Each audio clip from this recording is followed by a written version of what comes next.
बिस्मिल्लाहिर्रहमानिर्रहीम। कानून 295 से मोहसिन रज़ा एडवोकेट। उम्मीद है कि मेरे तमाम चाहने वाले खैरियत से होंगे।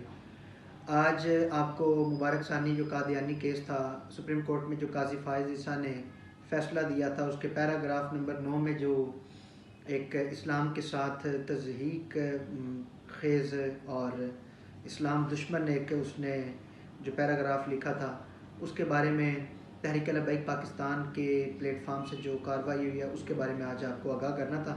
सबसे पहले तो आपको बताना था कि उसका रिव्यू जो है वो तहरीक लब्बैक पाकिस्तान की लीगल टीम ने जो है वो दायर कर रखा है, और इसी के साथ तहरीक लब्बैक पाकिस्तान की तरफ से तहरीक लब्बैक पाकिस्तान के मरकज़ी नायब अमीर पीर सैयद ज़हीरुल हसन शाह साहब, KPK के अमीर डॉक्टर शफीक अमीनी साहब, मरकज़ी लीगल एडवाइज़र चौधरी रिजवान सैफ़ी साहब और दीगर रहनुमा जो है वो सुप्रीम कोर्ट में मौजूद थे। लाहौर से भी टीम गई हुई है और लाहौर से अलावा रावलपिंडी, इस्लामाबाद से भी हमारी टीमें वहाँ पे मौजूद थी, KPK से भी मौजूद थी। और ये एक जो बात तहरीक लब्बैक पाकिस्तान क्राउड में करती है वही बात उन्होंने चीफ़ जस्टिस के सामने की, और चीफ़ जस्टिस ने 3 हफ़्तों का नोटिस दिया है, 3 हफ़्तों का वक़्त दिया है और 3 हफ़्तों में नोटिस जारी किए हैं कि तमाम उलमा को बुलाया जाएगा और तमाम उलमा के सामने वो फ़ैसला दोबारा जो है वो किया जाएगा।